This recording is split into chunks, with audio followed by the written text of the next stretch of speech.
Assalamualaikum, halo semua. Pada video kali ini saya akan membahas materi alkena. Pastinya sudah pada tahu ya apa itu alkena. Alkena merupakan senyawa organik yang memiliki minimal satu ikatan rangkap. Pada video kali ini saya akan memfokuskan mengenai struktur dan reaktivitas alkena. Sebelum kita masuk ke materi alkena, saya akan menjelaskan dulu bagaimana cara menghitung derajat ketakjenuhan, ya, atau biasanya diberi nama IHD atau IDH, sama saja ya. Apa sih IHD? Nah, IHD ini dalam bahasa Inggrisnya ya, yaitu Index of Hydrogen Deficiency. Berarti kalau di bahasa Indonesia kan Indeks Defisiensi Hidrogen, ya, atau IDH gitu.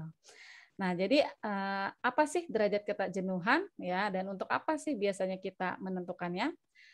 Jadi biasanya kita menentukan nilai IHD ini adalah untuk mengetahui perkiraan struktur ya, kerangka dasar lah minimal dari suatu senyawa ya, jika hanya diketahui rumus molekulnya saja ya. Jadi misalnya hanya diketahui jumlah karbonnya berapa, kemudian hidrogen berapa dan sebagainya. Jadi kita bisa tahu ada berapa sih sikliknya, rangkap dan sebagainya. Gitu ya. Oke, jadi ini adalah prinsip dasarnya dulu ya. Jadi, alkena dan alkuna itu pada dasarnya dia memiliki atom hidrogen yang lebih sedikit dibanding alkana. Ya, ini saya rasa sudah tahu ya. Karena setiap kita menambahkan satu ikatan ya, jadi misalnya kan alkana itu adalah tunggal ya, misalnya ini ikatan alkana tunggal ya. Kemudian alkena berarti kan nambah satu ikatan, otomatis jumlah hidrogennya akan berkurang. Ya, sebagai contoh saja sini misalnya dengan jumlah C yang sama ya. Misalnya C-nya 2, berarti kalau dia alkana berarti CH3 CH3. Ini berarti C2H6, atau kalau diberi rumus molekul yaitu CnH2n plus 2. Ya, ini rumusnya ya. Seperti itu. Nah, kalau alkena berarti kan dia ada ikatan rangkap ya. Jadi yang tadinya tunggal menjadi rangkap, otomatis nambah satu ikatan, itu akan berdampak pada berkurangnya hidrogen pada masing-masing karbon yang berikatan rangkap tersebut. Gitu. Jadi yang tadinya CH3 CH3 ini akan menjadi CH2 CH2. Itu jadi berkurang satu masing-masing. Nah, sehingga ini menjadi C2H4 ya, sehingga rumusnya itu CnH2n. Nah, di sini sudah terlihat ya, adanya satu tambahan ikatan itu akan mengurangi dua hidrogen. Nah, seperti itu. Begitupun kalau nambah alkuna ya. Nambah alkuna berarti ini menjadi CH rangkap 3CH ya, berarti C2H2. Rumusnya adalah CnH2n-2. Seperti itu. Sehingga dapat disimpulkan ya adanya tambahan ikatan ya itu akan mengurangi jumlah hidrogen gitu ya. Nah, itu disebut sebagai tak jenuh. Nah, jadi kenapa disebut tak jenuh? Karena artinya hidrogen yang diikat itu bukan hidrogen secara maksimal. Kan kalau alkana kan berarti dia maksimal mengikatnya. Gitu. Kalau alkena dan alkuna itu tidak maksimal, makanya disebut tak jenuh. Seperti itu. Nah, untuk menghitung nilai IHD ini ya ada rumusnya ya. Pada dasarnya kita lihat dari jumlah atom valensi. Nah, sini harus tahu dulu berarti apa itu atom valensi. Nah, di sini jangan sampai tertukar ya. Valensi dengan elektron valensi itu berbeda ya. Kalau elektron valensi ya itu menunjukkan jumlah elektron pada kulit terluar ya. Contoh misalnya halogen ya Br gitu ya. Cl dan seterusnya. Itu kan elektron valensinya ada 7 ya. Itu karena dia ada di golongan 7A. Nah, sedangkan kalau valensi saja tidak ada kata-kata elektron di depannya, itu maknanya adalah jumlah ikatan ya yang akan dibentuk oleh unsur tersebut gitu. Jadi karena halogen itu dia sudah ada 7, otomatis kan dia hanya membutuhkan satu elektron ya untuk oktet. Makanya dia ikatannya adalah satu.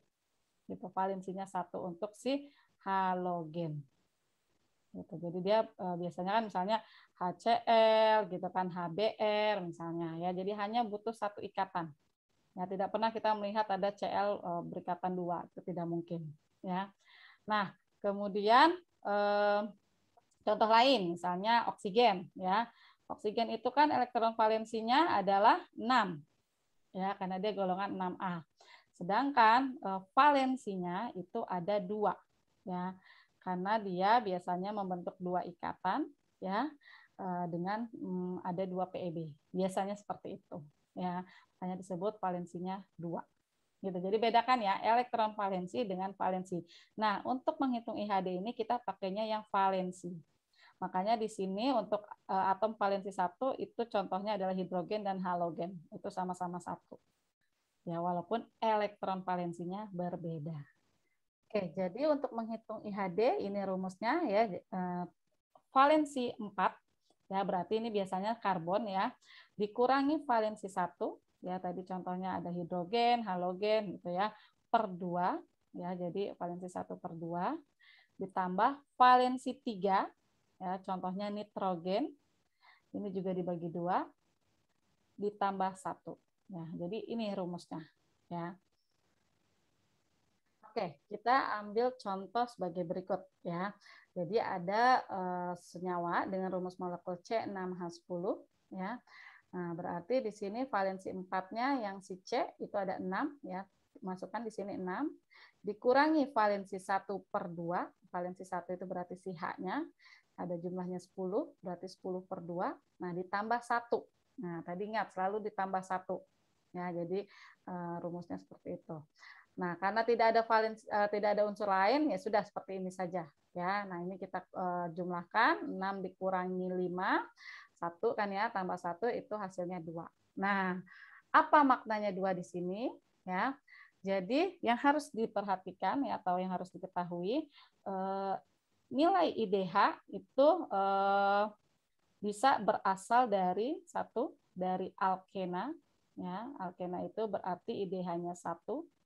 Ya, jadi tiap satu alkena itu menyumbang 1 IDH ya, atau 1 derajat ketakjenuhan gitu. Kemudian bisa juga berasal dari siklik. Nah, ini juga sama seperti alkena. Setiap adanya siklik itu berarti menyumbang 1 derajat ketakjenuhan ya. Oke, kemudian satu lagi adalah alkuna. Nah, untuk alkuna ini agak berbeda ya. Setiap satu alkuna itu menyumbang 2 IDH ya, atau IHD. Ya. Nah, artinya kalau 2 ini bisa jadi berasal dari 2 alkena, ini contohnya ya. Atau bisa jadi dari 1 siklik dan 1 alkena, kan masing-masing 1 ya menyumbangnya, makanya jadi 2 seperti ini. Atau bisa dari 2 siklik ya, jadi 2 alkena atau 2 siklik ya, itu kan berarti masing-masing menyumbang 1-1, ini juga 1-1, makanya jadi 2. Atau dari 1 alkuna. Nah, ini ya, karena 1 alkuna saja itu sudah menyumbang 2 IDH. Nah, jadi inilah beberapa perkiraan ya dari senyawa dengan rumus molekul C6H10 ya. Gitu. Jadi fungsinya IDH ini untuk memperkirakan seperti inilah kurang lebih nanti strukturnya. Ya. Nah, ini yang harus saya tekankan di sini atau ingatkan kembali untuk penulisan alkuna ya, mungkin ada yang bingung kenapa nulisnya seperti ini ya, diingatkan lagi bahwa alkuna adalah senyawa ya berhibridisasi sp ya. Sp itu berarti dia bentuknya adalah linear ya, sudutnya adalah 180 derajat. Jadi tidak boleh kita menulis alkuna seperti ini. Tidak boleh zigzag seperti ini. Nah, itu tidak boleh, menyalahi aturan ya. Nah, jadi kalau ini artinya kita tulis di sini ada karbon 1, 2, 3, 4, 5 gitu ya. Jadi di sini tuh ada karbonnya ya, maknanya seperti itu. Oke, sekarang kita akan kerjakan ya contoh soal berikut ya, yang soal 2, 3, dan 4. Ya. Oke, untuk yang nomor 2 ya, C4H6Br2. Nah, masih ingat tadi ya rumusnya. Jadi rumusnya harus dihafal, mau tidak mau ya. Tapi mudah kok hafalnya ya, cuman 4 kan ya. Valensi 4 berarti si C-nya itu ada 4 buah, berarti 4 dikurang. Nah, valensi satunya itu ada H dan BR. Nah, ini digabung saja. Karena keduanya adalah sama-sama valensi 1. Berarti 6 tambah 2 adalah 8. 8 per 2. Sudah tidak ada lagi yang lain, langsung tambah 1. Nah, ini berarti 4 kurang 4, 0, tambah 1 berarti 1. Nah, jadi bisa jadi struktur senyawanya adalah adanya satu ikatan rangkap atau ada satu siklik. Ya, jadi bisa jadi nih ya, seperti ini. Kalau siklik berarti kan C4H6, berarti siklik 4 ya, berarti siklobutana, tinggal tambahin BR pada posisi seperti ini, misal seperti itu ya, bisa jadi seperti ini. Atau ada rangkap satu, berarti seperti ini ya.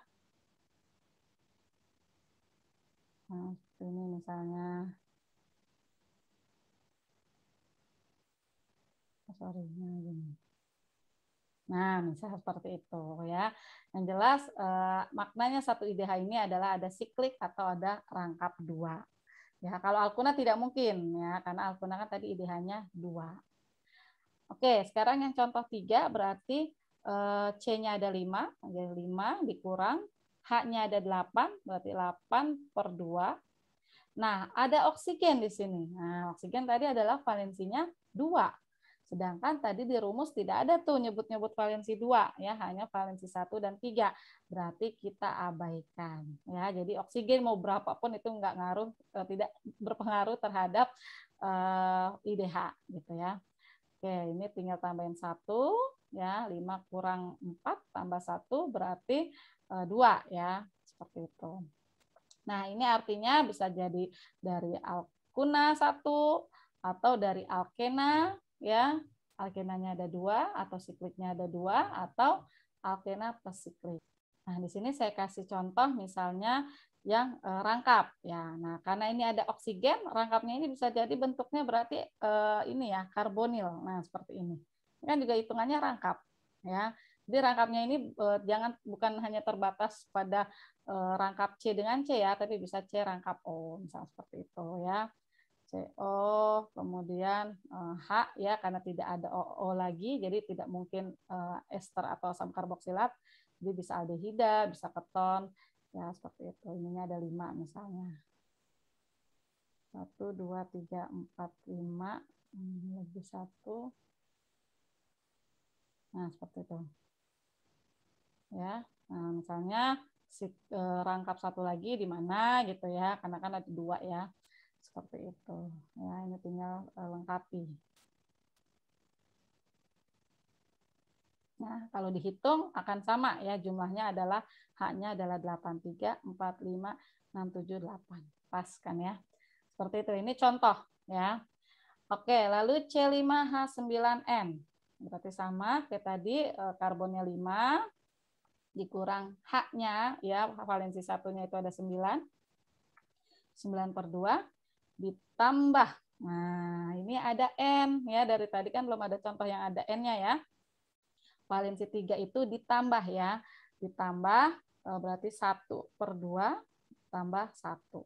Nah, di 5 kurang 4 setengah ya, tambah berarti kan setengah ya. Setengah tambah setengah 1, 1 tambah 1 2. Nah, 2 di sini sama seperti tadi ya, bisa alkena 2, siklik 2 atau alkena plus siklik atau alkuna. Nah, di sini saya kasih contoh yang C rangkap 3 dengan N ya. Nah, ini bisa ya gitu. Karena alkuna itu dia menyumbang 2 IDH. Nah, bisa seperti ini ya. Jadi ini senyawaan nitril atau sianida. Seperti itu.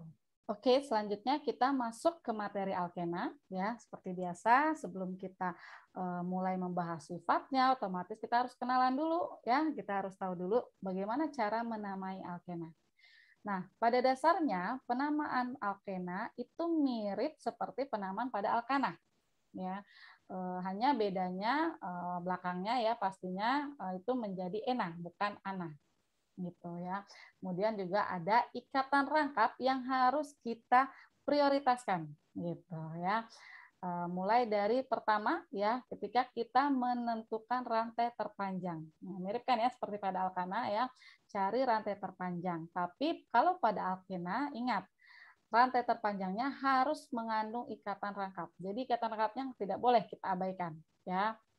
Misalnya sini kan ada dua cara kita nyari rantai terpanjang. Bisa seperti ini ya, yang berwarna pink ini. Nah, kalau seperti ini kan C-nya ada 5 ya, makanya pentena. Ya kan? Kalau seperti ini ya, ke atas begini 6. Nah, jadinya heksena. Tapi ini tidak boleh. Kenapa? Rangkapnya harus ikut semua, tidak boleh setengah seperti ini. Ya, jadi harus utuh rangkapnya. Ya, makanya ini yang dipilih. Pentena. Seperti itu ya. Jadi itu cara pertama, cari dulu rantai terpanjang. Nah, setelah dapat mana yang jadi rantai terpanjang, baru kemudian kita nomori. Ya, seperti biasa kita nomori, tapi lagi-lagi harus yang terdekat dengan ikatan rangkap gitu. Jadi selalu dia jadi lebih prioritas ya dibanding substituen atau cabang gitu ya. Jadi misalkan yang ini ya, kalau dari kiri kan rangkapnya dapat nomor berapa nih? 1, 2, 3, 4. Ya, dapat 4. Sedangkan kalau dari kanan dia dapat nomor 2. Makanya yang dipilih yang dari kanan. Ini ya. Dan dapat nomor terkecilnya ya. Jadi rangkap ini kan antara 2 dan 3, tapi yang kita sebut si 2-nya. Bukan si 3-nya. Seperti itu. Nah, selanjutnya kalau dari kanan maupun dari kiri gitu ya, atau dari berbagai arah gitu ya, dia dapat nomornya sama si rangkapnya, baru kemudian kita perhitungkan si percabangan atau substituen ya. Misal yang ini ya, dari kanan dia dapat nomor 3. Dari kiri pun dia dapat nomor 3 si rangkapnya. Berarti aman kalau untuk si rangkap. Baru kemudian kita hitung dari cabangnya. Kita lihat mana yang paling dekat dengan cabang, berarti dari kiri ya. 1, 2 seperti itu. Kemudian jika induknya sudah diberi nomor ya, sehingga kita tahu ada di posisi berapa substituen, nah baru kita mulai sebutkan nanti substituennya itu nomor berapa dan berapa ya, seperti biasa pada alkana ya. Misalnya ini berarti 2 metil gitu ya. Nah, kalau misalnya substituennya lebih dari satu jenis, ya seperti biasa kita urut abjad Inggris. Ya, misal etil dengan metil berarti etil duluan, seperti itu. Nah, selanjutnya pada alkena ikatan rangkap itu juga diberi penomoran. Ya, jadi dikasih tahu tuh posisinya ada di nomor berapa. Ya, kecuali kalau alkenanya sudah jelas, sudah pasti ada di situ. Itu nggak mungkin ada di posisi lain. Nah, itu nggak perlu dikasih nomor, nggak apa-apa. Tapi kalau misalnya seperti ini kan bisa ada di posisi 1, 2, 3, gitu ya. Jadi harus dikasih tahu, ya, dikasih info posisinya ada di mana. Nah, dituliskan tepat sebelum nama induknya.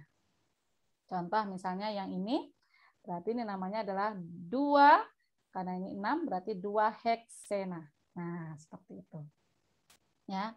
Nah, kalau ini berarti karena substituennya ada di posisi 2, berarti 2 metil ya. Kemudian ini rangkapnya ada di 3, berarti 3 heksena. 2 metil, 3 heksena. Kemudian yang ini ya, karena ini etilnya ada di posisi 2, sedangkan alkenanya di posisi 1, ya, berarti ada ini namanya 2 etil, 1 pentena. Nah, kemudian bagaimana kalau rangkapnya lebih dari 1? Nah, kalau rangkapnya lebih dari 1, ya kita nomori aja kedua-duanya dan kita beri awalan Yunani seperti halnya kalau substituen lebih dari 1 jumlahnya. Ya, misalnya kalau metil lebih dari 1 kan berarti dimetil gitu ya, trimetil dan seterusnya. Nah, alkena juga sama. Kasih awalan di, tri gitu, tapi belakangnya ena ya, diena, triena dan seterusnya. Berarti contohnya ini alkenanya ada 2 di posisi 1 dan 3. Ya, ingat yang dihitung atau yang dilihat adalah nomor terkecil. Jadi 2 metil 1,3 butadiena. Ya. Nah, seperti ini. Nah, selanjutnya pada beberapa buku ya ada yang menggunakan tata nama yupak berbeda dengan yang barusan saya sampaikan ya. Nah, kenapa seperti itu? Ya, karena ada perubahan tata nama ya sedikit perubahan itu di bagian belakang dari nama induk ya. Apa perbedaannya ya? Jadi kalau tata nama lama ya berarti yang tadi sudah saya sampaikan ya atau yang kita akan gunakan di kuliah ini itu nomor ya diletakkan di awal sebelum jumlah atau jenis induk gitu. Jadi 3 heptena gitu ya misalnya atau 14 heksadiena gitu ya. Nah, namun untuk tata nama yupak yang baru ya ini angkanya atau posisi rangkapnya tepat sebelum alkenanya gitu ya. Jadi ini berarti hep 3 ena gitu. Jadi hepnya duluan. Ya, hepnya dipindahin ke depan ya, hep 3 ena ya. Atau heksanya dipindahin ke depan 14 diena. Jadi benar-benar tepat sebelum si alkenanya ya. Namun tata nama yupak yang baru ini belum banyak digunakan ya, oleh karenanya untuk kuliah saat ini kita masih pakai yang lama dulu ya. Oke, nah selanjutnya adalah tata nama dari sikloalkena. Gitu. Nah ini sebenarnya mirip ya seperti tata nama sikloalkana gitu, tapi seperti tadi ya rangkap itu jadi prioritas, jadi harus dapat nomor terkecil lah sedemikian rupa gitu ya. Nah ini contohnya yang ini ya rangkap itu selalu nomor 1 ya kan. Nah artinya kan bisa satunya di sini ya di atas atau di bawah. Yang penting rangkap ya. Nah, tetapi kalau kita satunya itu ada di atas, substituen juga dapat nomor terkecil gitu. Jadi diuntungkan lah, sama-sama diuntungkan gitu. Jadi satunya lebih dipilih di atas gitu. Makanya namanya menjadi 1-metil sikloheksena. Ya, nah, kalau seperti ini boleh alkenanya tidak usah disebut posisinya. Jadi tidak usah 1-metil 1 sikloheksena, nggak usah. Langsung aja 1-metil sikloheksena. Jadi artinya itu pasti rangkapnya di nomor 1. Ya, seperti itu. Nah, selanjutnya yang ini ya, ini ada 2 rangkap ya. Berarti cari posisi terkecil kan misalnya sama aja ya, bisa yang kiri yang kanan sama aja. Itu posisi terkecilnya adalah 1 dan 4. Ya, ini udah paling kecil ya. Mau muternya kemana itu sama aja 1 dan 4. Nah, yang harus diperhatikan muternya itu harus ngikut ya rangkapnya. Artinya gini, nggak boleh ini 1 terus 2-nya di sini biar ini dapat nomor terkecilnya 3 gitu ya. Jadi 1 dan 3. Tidak boleh ya, rangkapnya harus ngikut full. Jadi ini harus dibawa dulu dua-duanya ya, jadi otomatis muternya begini ya atau begini. Nah, gitu ya. Jadi nggak boleh ditinggalin sebelah gitu istilahnya rangkapnya. Jadi ini namanya adalah 1,4 sikloheksadiena. Atau kalau penamaan yang baru berarti sikloheksa 14 diena. Nah, kalau yang ini ketika rangkapnya bisa yang atas ini, nomor 1-nya bisa yang atas ini atau yang sini, bawah sini, yang penting dirangkap ya. Nah, tapi kalau dia di atas, nah substituen juga dapat nomor terkecil. Nah, berarti kita pilih yang atas. Nah, kemudian ini makanya kenapa metil satunya dapat posisi 5. Ya, itu tadi saya bilang tidak boleh dia ditinggal rangkap satunya. Ya, tidak boleh ini 1, ini 2 karena ngejar si substituen, nggak boleh ya. Jadi harus ngikut si rangkap satunya lagi. Di 1, 2, 3, 4, 5. Ya, seperti itu. Ya. Nah, kenapa sih nggak ini yang 1 sehingga ini dapat 2 dan 3? Lagi-lagi substituen harus dapat nomor terkecil dulu. 1 sama 2 kan nomor terkecilnya adalah 1. Nah, berarti ini walaupun yang satunya jadi di 5, nggak masalah, yang penting satunya udah menang. Gitu ya. Jadi 1,5 dimetil siklopentena. Kemudian alkena memiliki beberapa nama umum ya yang harus diketahui ya. Misalnya pada polimer. Nah, polimer itu kita seringnya nyebut justru pakai nama umum ya, bukan nama yupak ya. Ya, jadi harus tahu nih apa sih nama umumnya ya. Nah, ada yang nama umumnya itu tinggal kita kasih tengahnya ilen. Ya, misalnya etena jadi etilena, propena jadi propilena. Nah, itu makanya kalau polimer kan ya namanya polipropilena, bukan polipropena. Ya, polietilena seperti itu ya. Jadi jangan heran, apa sih polietilena? Ya maksudnya polietena gitu. Kemudian ini 2-metilpropena ini adalah isobutilena. Ini sebenarnya penamaan iso-iso itu seperti penamaan iso biasa ya, namun tinggal dikasih alkena gitu. Nah, ini saya ingatkan kembali bagaimana menamai iso ya. Jadi intinya iso itu adalah senyawa ya dengan cabang itu ada di nomor 2 paling ujung. Nah, kalau seperti ini, jadi yang paling kecil itu iso adalah isopropil, seperti ini, isopropil. Ya, jadi kalau misalnya ini tinggal tambahin substituen, misalnya berarti isopropil halida, gitu ya. Nah, kemudian kalau misalnya kita tambahkan ya ke kanan gitu ya, tambah banyak ya, tinggal kita hitung jumlah karbonnya. Berarti kalau kita tambahin 1 lagi gitu ya, kan jumlah karbonnya 4, berarti namanya isobutil gitu. Tambah lagi ke kanan berarti isopentil dan seterusnya. Nah, kalau ini kan berapa nih totalnya? 4 ya, dan ini pas cabangnya ada di 2 dari ujung ya, berarti namanya isobutil, tapi karena ena berarti isobutilena. Seperti itu. Nah, kalau 2-metil-1,3-butadiena ya yang contoh tadi itu biasanya kita nyebutnya isoprena. Karena ini merupakan unit dasar dari terpena ya. Jadi kalau nanti kalian ketemu lagi ya di materi kimia bahan alam misalnya atau kimia organik 2 ya, ketemu terpena itu nanti akan ketemu lagi yang namanya isoprena ya. Jadi ini lebih umum disebutnya isopren atau isoprena. Kemudian di sini ada gugus metilena, ya jadi sesuai namanya dari metil gitu ya, tetapi kalau metil kan ikatannya tunggal, nah sedangkan kalau ikatannya rangkap itu metilena. Kemudian ada gugus vinil dan gugus alil. Nah ini jangan sampai tertukar ya. Jadi kalau ini etilena ya jadi rangkap ya terikat oleh sesuatu misalnya dengan suatu halogen gitu ya. Nah itu namanya adalah vinil. Jadi misalnya di sini ada bromida berarti menjadi vinil bromida ya. Nah, tetapi kalau rangkap terus ketemu ada tunggal dulu baru terikat oleh sesuatu itu namanya alil. Ya, jadi misalkan di sebelah kanan ini ada bromida ya. Berarti namanya menjadi alil bromida seperti itu ya. Nah, ini harus hati-hati ya membedakan vinil dengan fenil ya. Fenil nanti akan kalian ketemukan di materi benzina ya. Begitupun ini juga ada yang mirip yaitu aril. Nah, ini hati-hati. Kedua ini akan ditemukan di materi benzina, di mana kalau fenil itu maknanya adalah gugus benzena ya yang bertindak sebagai cabang ya.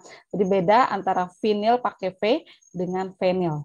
Begitupun alil dengan aril ya.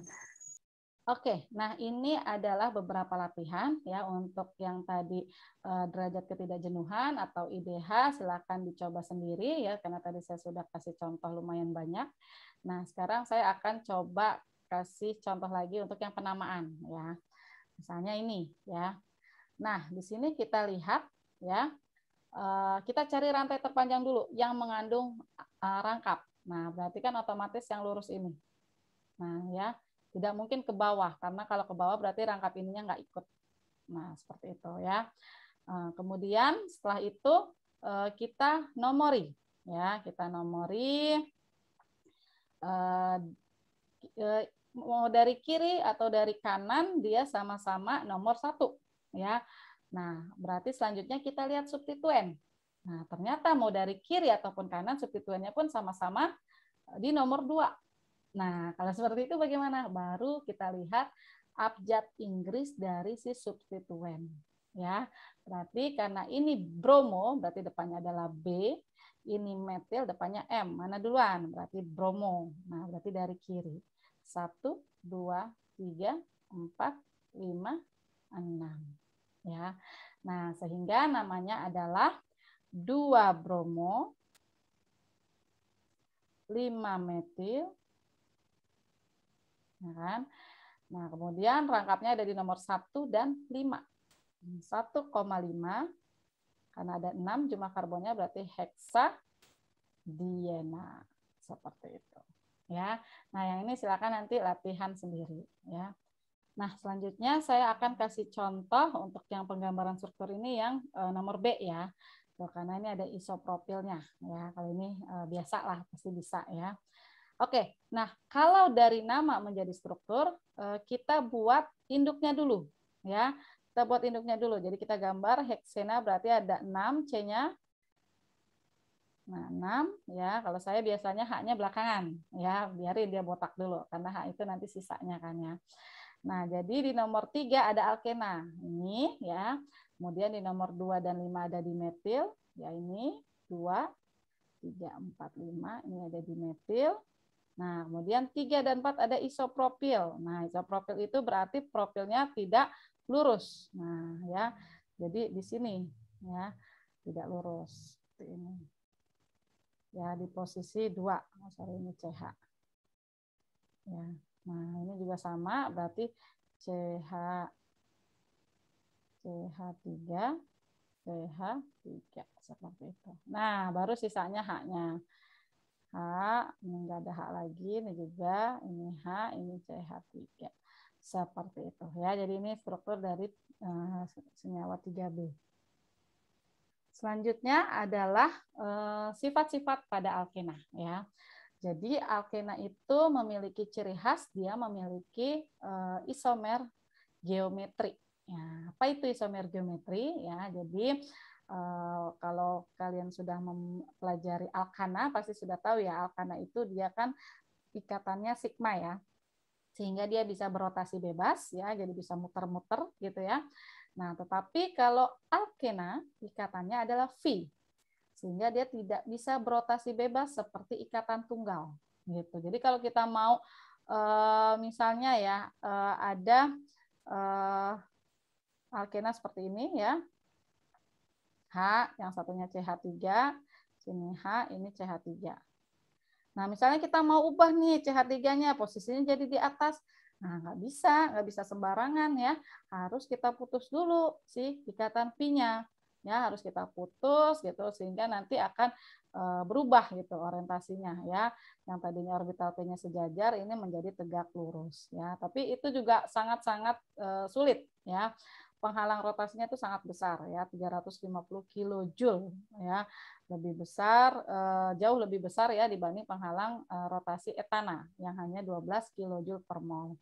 Seperti itu ya. Jadi artinya karena kesulitan rotasi dari si alkena tersebut yang membuat si alkena memiliki isomer geometri. Nah, apa sih isomer geometri? Ya, mungkin masih ingat ya, atau kita kenalnya dengan nama cis dan trans. Nah, jadi cis itu kalau substituen yang terikat pada si rangkap ya itu sejajar. Nah, seperti ini sejajar cis berarti. Kalau berseberangan itu berarti trans ya. Nah, tapi yang harus diperhatikan syarat adanya isomer geometri adalah jika kedua karbon ikatan rangkap itu mengikat dua gugus berbeda. Jadi per karbon masing-masing. Jadi fokus ke karbon masing-masing dulu ya, bukan secara keseluruhan. Misalnya karena rangkapnya ini antara dua ini ya, kanan kiri ini. Coba lihat yang kanan. Yang kanan ternyata dia mengikatnya sama-sama D. Nah, berarti ini bukan atau dia tidak memiliki isomer geometri. Ya, jadi walaupun A dan B-nya ini kita pertukarkan, tetap dia bukan isomer geometri, tapi ya senyawa yang sama, gitu, senyawa yang identik, gitu ya, karena ini sama D-nya ini. Jadi fokus ke satu-satu, ini dilihatin, ini juga dilihatin, seperti itu. Nah, ini contoh lain ya. Kalau yang kanan kita cek yang kanan, dia mengikat beda nih, ada D, ada E. Oh, oke. Bisa lah ya berarti. Yang kiri juga sama, beda. Ada A, ada B. Nah, ini baru kita sebut dia memiliki isomer geometri. Gitu ya. Jadi kalau misalnya apa sini AB-nya kita tukar ya, seperti ini. Nah, ini bukan dua senyawa yang sama, tapi merupakan sepasang isomer geometri. Cis dan trans ya, atau nanti kita tahu namanya E dan Z. Nah, ini dia E dan Z ya. Nah, bagaimana sih kalau alkenanya itu tidak sesederhana yang dicontohkan tadi? Ya, misalnya ini kan sederhana ya. Tiap karbon ini dia mengikat yang sama. Maksudnya karbon yang kanan dia mengikat metil dan H, yang kiri juga mengikat metil dan H. Ya udah, tinggal berarti kalau sesama metil sejajar, sesama H juga sejajar, berarti dia cis. Kalau berseberangan berarti trans. Itu kan sederhana ya. Gitu. Tetapi kalau misalnya alkenanya itu substituennya beda-beda gitu, bahkan empat-empatnya beda semua. Misal, ini ya C rangkap C, di sini misalnya ada Br, di sini ada H, di sini ada metil, di sini ada OH, misalnya kayak gitu ya. Pokoknya beda-beda semua. Nah, kalau seperti itu kita tidak lagi menyebut cis dan trans. Gitu. Jadi cis dan trans itu tidak berlaku pada alkena tri atau tetra substitusi, artinya substituennya lebih dari dua ya. Kalau tri kan berarti tiga ya, berarti lebih dari dua. Gitu. Jadi terus kita pakai penamaan apa? Penamaannya EZ. Nah, tapi sebenarnya ya sama, artinya maksudnya kita lihat dia sejajar gitu atau sama dan berlawanan. Tapi namanya saja beda ya. Jadi kalau sama ya itu namanya Z, zusamen ya. Kalau saya ini gampang menghafalnya Z, zama ya, zama atau sejajar gitu ya. Nah, kemudian kalau berseberangan atau berlawanan ya berarti satunya si E. Gitu. Karena kan isinya cuma dua, E atau Z gitu. E berasal dari kata engegen gitu. Nah, sebelum kita kasih tentukan nih, kita tentukan dia Z atau E, kita harus tahu dulu gimana kita nentuin dia sama apa berlawanannya kan. Nah, berarti ya seperti tadi kita lihat per karbon yang berikatan rangkap tadi ya, per karbonnya. Jadi ini kita cek satu, ini ya bagian sininya ini juga kita cek satu gitu ya. Berdasarkan apa? Prioritas aturan CIP ya, Chan Ingot Prelog. Nah, prioritasnya berdasarkan apa? Berdasarkan nomor atom, ya. Jadi kalau dalam tabel periodik itu semakin ke kanan semakin besar, semakin ke bawah semakin besar, gitu ya. Nah, nanti kalau misalnya prioritas yang lebih tinggi sejajar dengan prioritas yang lebih tinggi ini ya, yang berarti yang kurang prioritas dengan yang kurang prioritas itu sejajar, berarti yang baru ini namanya Z, zusamen, ya.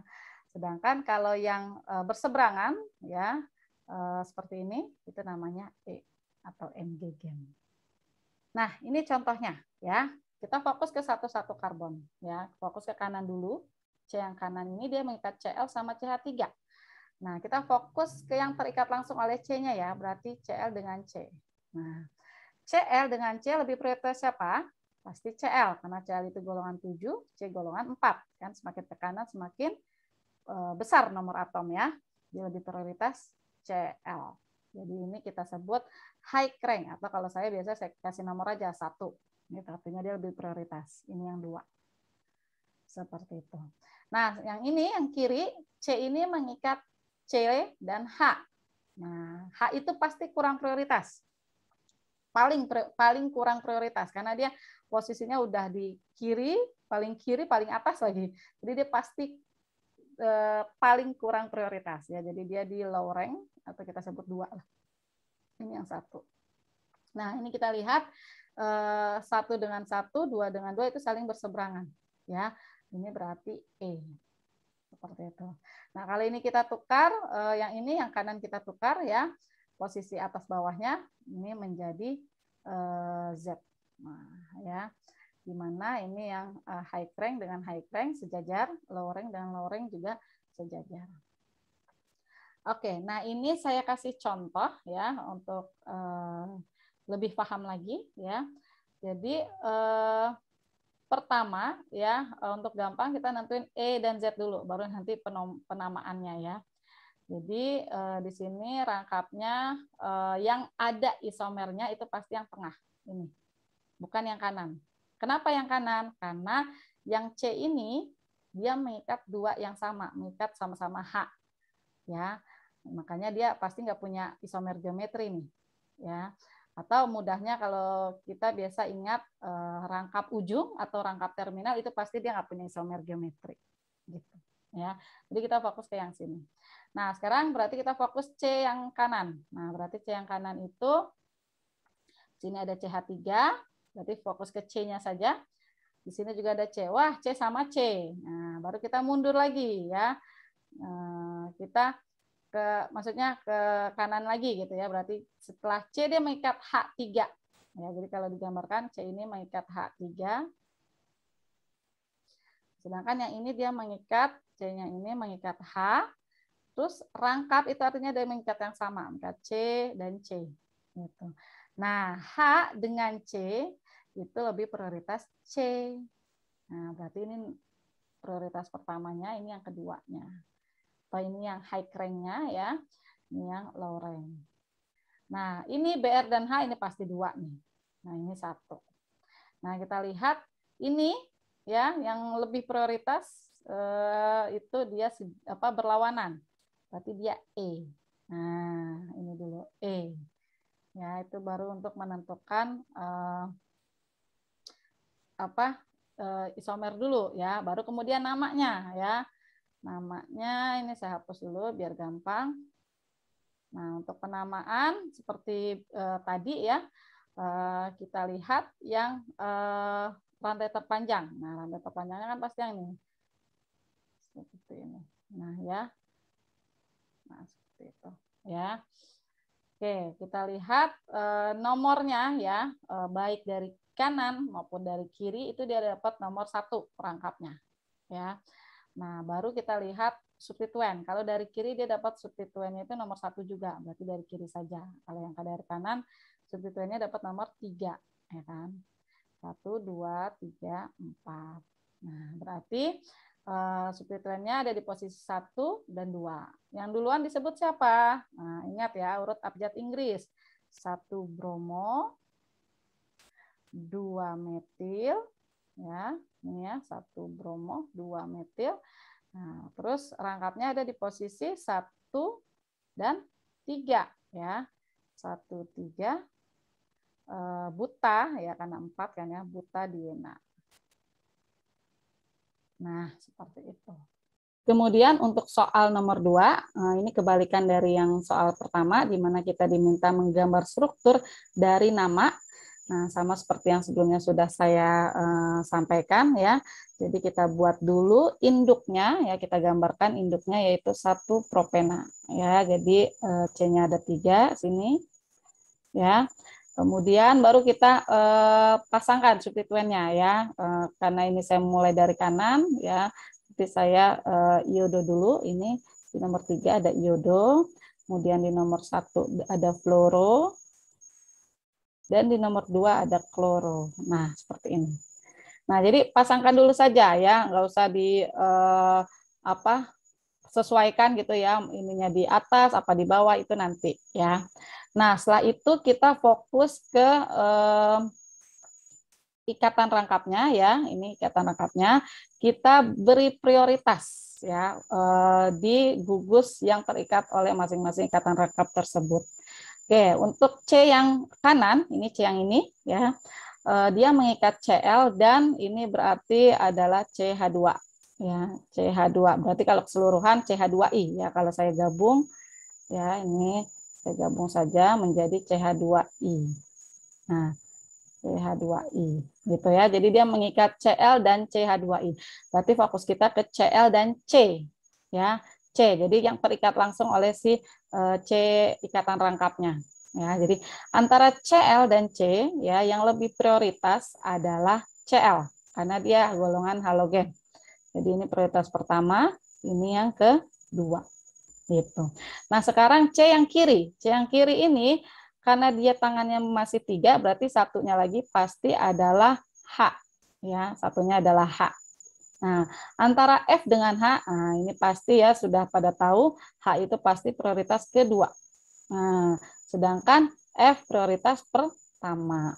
Nah, karena yang diminta adalah Z, nah berarti prioritas pertama harus sejajar dengan prioritas pertama. Nah, ini sudah pas nih. Ya, sudah sesuai. Ini prioritas kedua dengan prioritas kedua. Ya, tapi tidak boleh ya menggambar seperti ini. Jadi C, rangkap C, kemudian di sini ada F, kemudian di sini ada H, yang ini Cl, yang ini CH2. Nah, seperti ini penggambaran struktur dari soal nomor 2. Oke, selanjutnya saya akan membahas mengenai stabilitas alkena. Ya, tadi sudah disampaikan bahwa cis dan trans itu adalah dua senyawa yang berbeda, gitu ya. Dan mereka tidak bisa serta-merta berubah gitu ya dari cis menjadi trans atau sebaliknya ya. Tetapi jika ada katalis asam kuat, nah itu bisa memicu perubahan ya isomer cis trans gitu ya. Seperti ini ya. Cis berubah menjadi trans gitu. Atau sebaliknya ya, walaupun kalau kita perhatikan dari sini ya, walaupun ini adalah reaksinya reversibel, tapi panahnya kenapa sih lebih besar ke kiri? Nah, artinya yang kiri ini dia lebih dominan ya. Nah, ini produk trans itu didapati lebih dominan. Perhatikan di sini persentasenya lebih besar dibanding yang cis. Nah, mengapa demikian? Karena kalau kita lihat di sini ya, apa sih ilustrasinya ya. Kalau trans itu dia kan berseberangan. Jadi gugus besarnya si R-nya, si metilnya itu berjauhan. Ya, berjauhan. Sedangkan kalau cis karena dia sejajar itu dia berdekatan. Nah, sehingga itu membuat yang namanya halangan sterik ya atau regangan sterik gitu. Jadi regangan sterik dari si dua gugus alkil ini itu ialah yang membuat si cis kurang stabil ya. Nah, untuk senyawa 2-butena ini ya perubahan energi antara cis dan trans itu nilainya adalah 2,8 kJ per mol. Dari mana? Dari rumus min RT ya, masih ingat ya, RT ln K ya. R itu tetapan yang 8,314 itu ya. Kemudian T-nya itu dalam Kelvin, ln K. K itu adalah konstanta kesetimbangan ya yang didapat dari konsentrasi produk ya, berarti ini kan kanan ya, kanan per kiri. Makanya ini 24/76. Gitu ya. Jadi intinya perubahan energi antara cis dan trans itu sebanyak 2,8 kJ per mol. Nah, coba perhatikan diagram energi reaksi hidrogenasi pada cis dan transbutena di bawah ini. Nah, ini contoh yang trans 2-butena ya, kalau dihidrogenasi itu akan menghasilkan butana. Nah, kalau yang cis itu kan bedanya hanya di yang reaktan. Ya, reaktannya ini tinggal pindahin ke atas gitu ya. Itu yang cis, tapi produknya kan sama. Gitu. Jadi baik cis maupun trans itu kalau dihidrogenasi pasti hasilnya menjadi butana. Gitu. Makanya ininya titik akhirnya sama. Gitu. Nah, yang berbeda adalah di awal. Nah, kalau kita perhatikan di sini yang trans energinya lebih kecil. Nah, ya kita lihat di sini kan sumbu Y itu energi. Nah, kalau kalian masih ingat, energi semakin kecil dia lebih stabil. Kemudian kita bisa juga lihat nilai delta G di sini ya, di mana yang cis itu lebih besar, ya. Yang cis lebih besar dibanding delta G yang trans. Nah, semakin besar nilai delta G itu semakin kurang stabil, ya.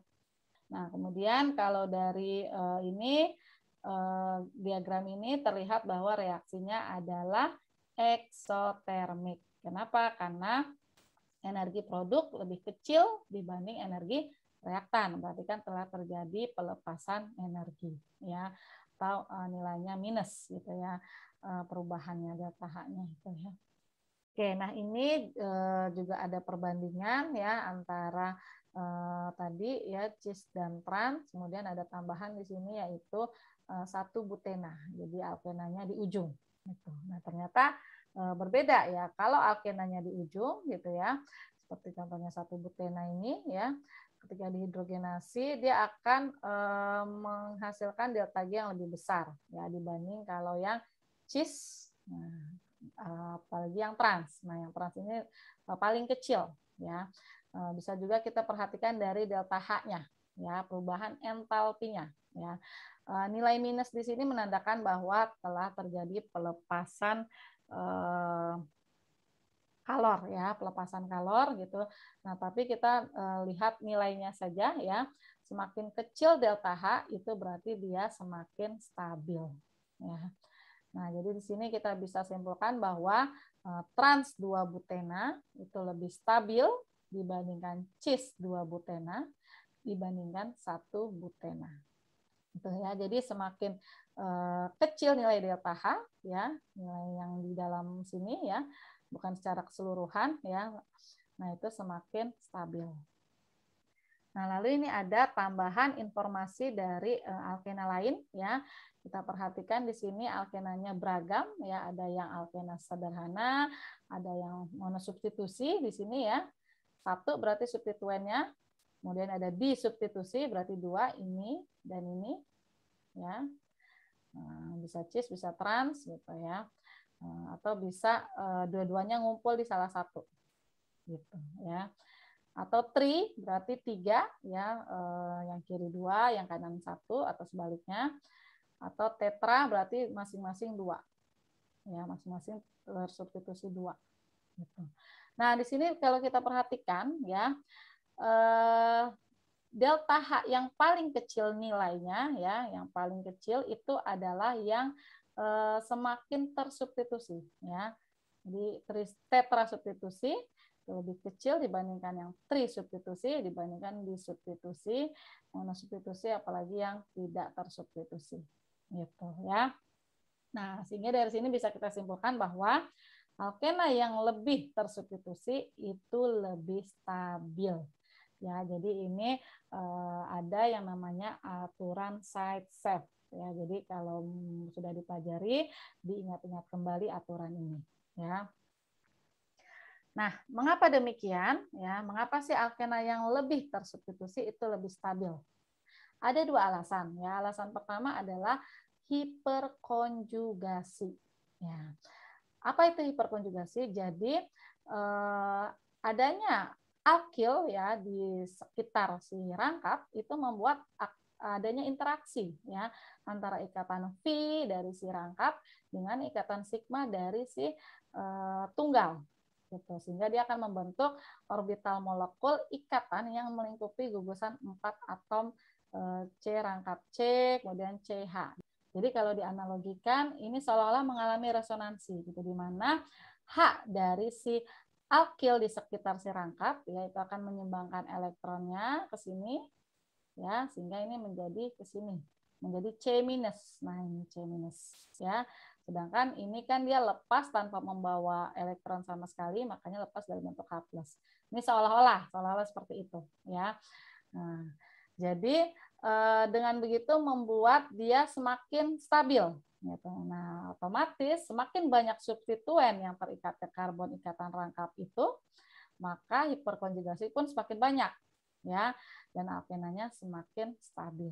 Ya, jadi bayangkan saja, misalnya di sini ada karbon lagi, gitu ya. Tapi kan yang menyumbangkan elektron ke sini semakin banyak, gitu ya, makanya dia semakin stabil seperti itu.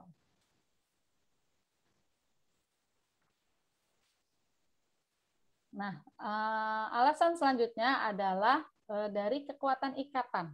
Ya, ikatan sp3sp2 itu lebih kuat dibanding sp3sp3. Nah, ini saya nggak tahu ya, apakah sudah diajarkan ya materi hibridisasi ya. sp3 itu maknanya apa?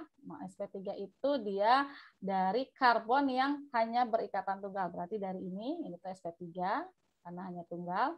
Ini karena ada rangkap di sini berarti di sp2. Ini juga sp2 ya. Ini sp3 ya karena tunggal saja. Nah, sehingga kalau ikatan antara 2C ini berarti tinggal kita gabung sp3 sp2 ya, atau sp2 sp3 itu sama aja. Ya, urutannya diputar juga nggak apa-apa ya. Nah, ini berarti sp2, sp3. Nah, berarti kalau yang ini kan karena dia tunggal sp3, ini juga sp3 karena tunggal kan ya, nggak ada rangkap sama sekali. Nah, ini karena ada rangkap dari sini berarti sp2, ini sp2. Nah, berarti kalau kita lihat ikatannya di antara 2C ini, itu adalah sp3, sp3. Ya, ini dia. Ini berarti sp3, sp2, ini dia. Ini adalah sp2, sp2. Nah, ini ada juga sp2, sp2 di sini ya. Nah, ini mah sama ya, intinya kalau rangkap dengan rangkap pasti sp2, sp2. Nah, yang berbeda kan yang ini, yang tunggalnya. Ya. Nah, kalau yang ini berarti ada 2 sp3, sp2. Ya, ada 2 nih. Sedangkan kalau yang ini 1 sp3, sp2 ya, dan satunya sp3, sp3. Nah, ingat yang lebih kuat itu kalau yang ada sp2-nya. Karena ikatan rangkap kan pasti lebih kuat dibanding sp3 yang tunggal. Ya. Jadi yang ini ya yang kuatnya tuh ada 2, yang ini hanya 1. Nah, sehingga ini ya yang semakin tersubstitusi kan ya artinya ya ada 2 alkil di sini ya, satu jadi 2, sedangkan ini hanya 1 dari sini aja nih. Nah, ya 1. Berarti dia semakin stabil gitu ya. Gitu alasannya ya. Kenapa kalau lebih tersubstitusi dia lebih stabil? Tadi karena hiperkonjugasi ya yang dia seolah-olah tuh beresonansi menyumbang si apa hak dari alkil dekatnya itu menyumbangkan gitu ya ke si rangkap gitu. Dan ini alasan kedua karena kekuatan ikatan sp3 sp2 itu lebih kuat dibanding sp3 sp3. Dan pada alkena yang lebih tersubstitusi sp3 sp2-nya lebih banyak dibanding sp3 sp2 pada yang kurang tersubstitusi. Kurang lebih seperti itu ya, mudah-mudahan dapat dipahami. Oke, nah ini adalah contoh ya membandingkan kestabilan antara 2 senyawa ya. Misalnya yang A ya, kita lihat. Jadi fokus kita ke C rangkap. Nah, kita fokus ke C rangkap ini ya. Nah, ini juga kita fokus ke sini. Nah, kita lihat mana yang lebih tersubstitusi ya. Yang kiri dia mengikat 2H ya. Yang kanan dia mengikat 1H dan 1 ini R ya. 1H dan 1R. Jadi secara keseluruhan 3H 1R ya. Secara keseluruhan kalau digabung 3H 1R. Yang kanan ya, maksudnya yang senyawa kanan ya, kita lihat C yang kiri itu mengikat 2H, yang kanan mengikat 2R. Nih, 2R. Nah, kalau di total jadi 2H, 2R. Mana yang lebih tersubstitusi? Pastinya yang 2R. Ya, tersubstitusi itu artinya R-nya lebih banyak ya, alkilnya lebih banyak. Jadi ini lebih stabil ya, yang senyawa kanan lebih stabil dibanding kiri. Ya. Yang B silakan dicoba-coba sendiri. Nah, sedangkan yang C itu senyawa kiri kanan sama ya, substitusinya sama-sama 2H dan 2R ya, 2H dan 2R. Nah, tapi apa bedanya? Nah, cis transnya ya. Ini cis, ini trans. Tadi ya masih ingat mana yang lebih stabil? Yang trans. Seperti itu ya. Baik, sekian untuk penjelasan alkena bagian pertama. Semoga dapat dipahami. Terima kasih. Wassalamualaikum warahmatullahi wabarakatuh.